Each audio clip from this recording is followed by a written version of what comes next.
business to business can learn from retail? I think business to business could learn a lot from business to consumer, actually, in general.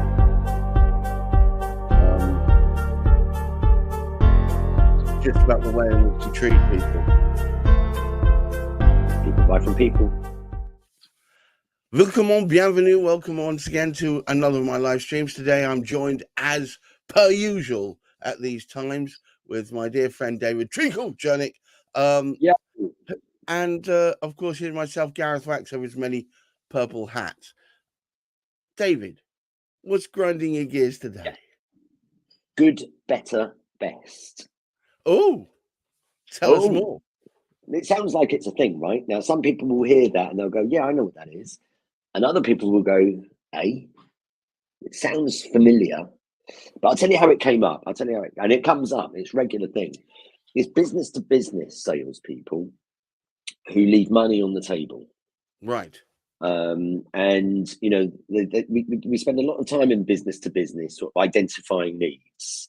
You know, tell me about your issues. Okay. Tell us about your pain points. Your pain points, your problems and goals. And, you know, I think we've done a show before on why we like problems more than goals. But if anybody's interested, they can always ask why problems are easier to deal with than goals. So we spend a lot of time in that space. And tell me your ideal solutions. In an ideal world, what would you think it would take to overcome those problems? And then trying to find value from that. We pinpoint the value. And yet we still leave money on the table. And so some people wonder, well, how are we leaving money on the table if we've gathered all of their problems and then they've sort of articulated their ideal solution, which we have, and then we're going to sell that to them. And the reason is that there is additional value often outside of the realms of the problem that they have articulated to you that they want you to solve. Yeah. Right. So generally, when we're selling something business to business, a piece of kit, some consultancy, some service, something like that, we tend to hone in on a particular pain point, as you called it. Yeah. And also we speak in context. So I'm a sales consultant, so people are more likely to tell me the problems that they have that are related to sales. Although in the green room, we were just talking about a couple of other challenges that we might come across in our day jobs. I told you about a problem where there was a culture of bullying. Now, it kind of arose during a conversation about sales, and it impacts sales, but it's not typically what you would think of as part of the sales thing. So how do we get onto those topics, and how do we bring them into our deals and opportunities? And how do we maximize the value of the sale? Because I've labeled this about leaving money on the table. Yeah, I felt that. I saw a client this morning, and they're leaving money on the table. And so I mentioned, you've heard of good, better, and best, and so just for people who don't know, good, better, and best, a good example of that is when you go down the supermarket, and I don't know what supermarket you go to, but it could be Marks and Spencer, Waitrose, or Tesco. Let's use Tesco. Aldi. Aldi's probably closer to the truth. Carry on. Well, Aldi, right? So, but I don't know Aldi as a business that well, so we'll take Tesco, and in Tesco, you'll have their value range. Yeah, Tesco's value strawberry jam, and it's good. It's fine. Yeah, that's the good level. But you could take it a step up, and get a better brand. For example, the leading brand in that category might be Robertson's. Yeah, or what's the one in Essex? Robertson's of the doubtful original logo, if you recall. Yeah, Tiptree. That's around the corner from us. Now, Tiptree marmalade has 2 ingredients: sugar and oranges, and that's the better range than Tesco's value marmalade. And there is a best, and that might be Tesco's finest, or Bon Maman. Bon Maman might be the best. Okay, so they come at different price ranges and different levels of quality. And, Right. before good, better, and best was invented or discovered, people would try and ascertain the optimum value or optimum pricing for their particular product. Okay. And now, whenever you see things, companies selling things where they sort of major on giving you choice, we give the customer choice, generally means that they're operating this good, better, or best pricing model. And you can see what the psychology would be. It caters for those people that just want cheap, and it caters for those people that want something better. And of course, the psychology means that out of three options, good, better, and best, a lot of people are going to say, well, I don't want to overspend, and I don't want the cheapest crap, but we'll go for the middle one. So there's been opportunities there to upsell from somebody that might otherwise just go for the cheapest brand. But how to use that in and there is a proportion of people that then will go, they'll stretch the boat. They'll say, and they might not do it every time, but special occasion. It's Valentine's Day. I'm going to get my partner Bon Maman or Tesco's finest marmalade. Yeah. And so we'll push the boat out to be able to impress our partner. How do we use this in a business context when we find that having gone through a value selling methodology of some sort, we've arrived at the optimum price, and it's been able to offer additional items. So, and I'm going to give you another example of where this, and I share this example very openly where I've upsold a customer. And they could well be watching this show, but as you know, I like to do things openly. In fact, the client that I saw where, in fact, their boss said, let's put a little sticker on the computers that says good, better, and best to prompt everybody to do this. And one of the guys there said, oh, but what if the customer sees? And it's No. fine if the customer sees. It's got to be absolutely within full view. The whole thing Yeah, doesn't work well psychologically unless they know that there are other options other than the one they've gone for. right. As is the case actually with most of the sales strategy. In fact, every sales strategy that I coach people on. Do it in full view. If they ask, look, we have different options. Now, it's about giving choice, and we do it with consent. So I'm going to use an example. It was a fairly recent example. And as I say, they could be watching this show. Some of our viewers might already know that, both you and I, we have side hustles. And my main side hustle is an events business. We throw big fat parties. And a repeat client came back. They'd enjoyed their first experience, and their first experience of the party was a 25 grand party. Yeah, it sounds like a lot of money to spend on a party. I suppose it is a lot of money to spend on a party, but you've got to have 150 people there. You're going to give them food and entertainment and a venue, and it can add up. But they spent 25 grand. It's a fairly healthy budget, I would say, for a private party. I would say it's a very healthy and of budget, course, yes. So they came back for more. A couple of years later, they were due another party, and they said, we're going to spend hopefully a similar amount, and for that similar amount, we could do a wonderful party. There's no doubt about it. In fact, from memory, the theme of their party for this second one was going to be a Marvel-inspired thing, Iron Man. Sounds and totally terrible, but okay, carry on. Stark, and it was great. It was great. It was something that brought the family together, and Yes. something they could showcase. Was it Avengers Assemble? Sort of thing. But I don't know how much they want to, how much they've got available. Of course. I operate on the basis that they're not necessarily the experts at buying this stuff. They bought one before. I sell this stuff all the time. I do 2 gigs a month, so I've got a lot of experience. I've been doing it for 30 odd years. So how do I share that knowledge and give them opportunities to spend more if they've got it? Yeah. Now, I don't want to show them stuff that they just can't afford or just don't want to spend money on. Yeah, because otherwise it's like a tease. And I'm not really in the business of teasing people, oh, you could have this wonderful thing. Oh, here's what you could have won. Afford it. Here's what you could have won, But equally, I don't want them, after the event to regret that they didn't have the option of buying something that if I'd known you'd had that, then I would have stretched a bit to get it. Why Yes. didn't you tell me about? Well, you told me that your budget was 25 grand. Oh, yeah, but I didn't realize that I could have that. So how do we go about doing that? Well, we ask them firstly for consent. You know, if I had something better, which I do, if there are other things that I could offer you, which I do, would you like me to show them to you, or is there no point in me showing them to you? Yeah, to give Right. them the option. Then they're able to say, and it's a very comfortable thing to say, no, do you know what? 25 really is our limit. That's cool. But if they then say, well, I mean, it depends what you've got. What did you have in mind?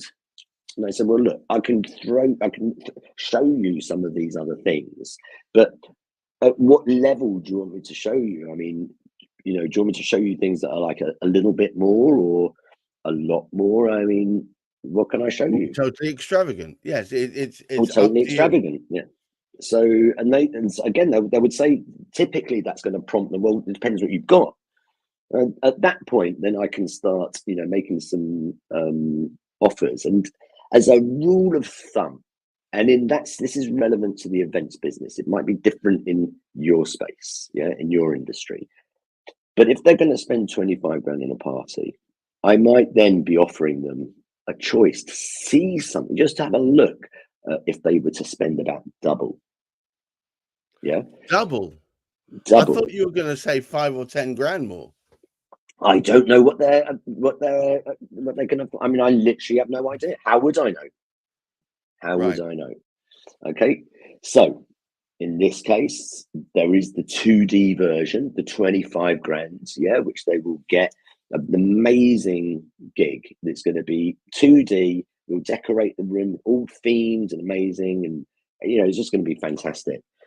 There's a 3D version, 35 grand, which will involve some theatrical installments. So we bring an actual venue to life and take you back into that actual physical world, with entertainment around that as well. Would you have actors and things like that and that sort of thing?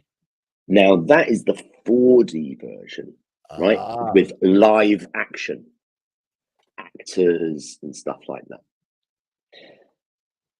Now, actually, for people now they would never have been able to envisage that this sort of stuff was possible, because they don't do it all the time. No, of course not. It's as you seen. said, a completely different world to the one they inhabit. So you're now showing them the treats or the treat level that they can aspire to, and That's right. it's down to them to be intelligent with their budget to work out whether they can do it or not. But I suppose at least you've shown them the shop window. I've shown them the shop window with consent. I've not teased them by showing them a shop window that they didn't ask for.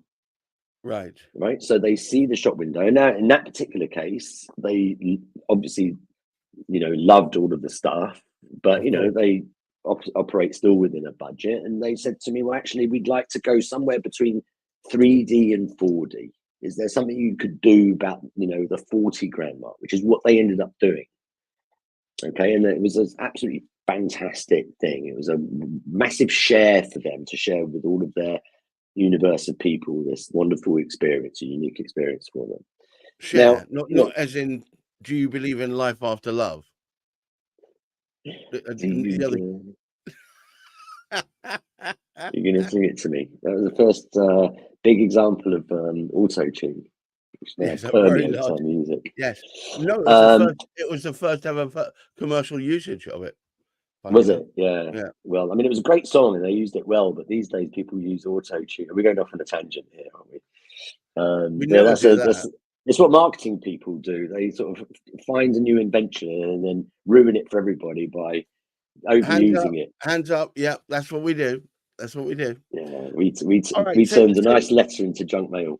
But this is what I'd like you to do, David, after all those shenanigans and side issues and tangential comments, would wind it all up for me. Summarize our position for the. So our position. So I think our position really should be this: that if you're not offering options, you're probably leaving money on the table. Not always, but sometimes. So number one, get consent to show them additional options beyond the brief. Once you are armed with consent, scale the level of that consent. If I was to show you some extra stuff, at what limit should I offer that? And the response to that is quite often, well, it depends what you've got. And then, depending on what your industry is, and it will take a little bit of practice, but I encourage you to practice. I can say that in events, you can double things. In my services business, my sales consultancy, quite often I can, triple it. It could be a radical improvement. Okay, so my service at the moment is, my entry level service is a £400 a month coaching, where you get this kind of thing continuously. But I also have a consultancy engagement option, where you could spend £2,500, for example, getting a killer presentation, that final showcase sales presentation. Now, I'm only going to offer it with consent. You've got some deals coming up. If you want, I can show you some options on that. If you don't, and we'll just stick at the £400 a month, that's absolutely fine. It's a wonderful product. Actually, I've got a really good example of where this has happened for me recently. So I wondered why you jumped back in. I've got two fundamental products, one of which is at £299 a month, and the other one of which is £600 per month. And often people take both of them. So I've got a client who's taken both of them. He seems quite happy with the way things are progressing, and suddenly realized that they want to do it with another profile as well. And of course, all of this is charged per profile. So now what we're going to do is negotiate a cost somewhere in between what would be double for that other profile. I mean, I will probably be intelligent about it and not make it a radically huge in cost increase, because they are very good clients and we very much like working with them. But there will obviously, because there's more work, there'll be more. But the reason why he's coming back and suggesting we talk about this is because I seeded it early on, saying these are two products, and if you wanted multiple profiles, there would be additional costs. So do you see what I mean? They've already pre-sold on the idea, and now they've worked out that they've potentially got the finances to match. We'll negotiate. But the point about it is, if you don't tell them, they won't know. And if they won't know, you're leaving money on the table. Yeah. And actually, I just want to add the prestige. So anybody that knows anything about the prestige is like the extra double whammy. Yeah. If you Google prestige and relevant to magic circle, you'll see what prestige is. That bit after the trick where they've wowed you, where they then pull out that card that you first found, and you were like absolutely blown away. So the prestige is that if you get this by consent, but they decide to stick at the original price, that you are then armed with some stuff that is of value to them, which you can then offer as value added. And we've done a show about what value added really means, because of course the extra stuff that you provide comes to you at a far lower cost of provision than it is of value. It might be worth returning to that concept again, especially at the moment, at a time when some people are reporting to me they're finding it hard to make headway because we're living in a far more cynical world, post-truth world. So if you can explain to them that doing this, yes, it has this cost, but get all these extra value adds that we can latch onto it to make it really worth your while. But let's talk about a separate time. Once again, it remains for me to thank David for his insights and for his... Go on, you can do it. You can do it. Do it. He has to will it, I'm afraid. No, ain't working. No, it's not doing it. It's a function of the Apple thing. Oh my God, there it goes. He's giving you all heart. I wish you all well. I hope you have a fabulous rest of the week. And of course, I'm wishing you safe and productive mental health. Bye-bye now. Ciao, ciao.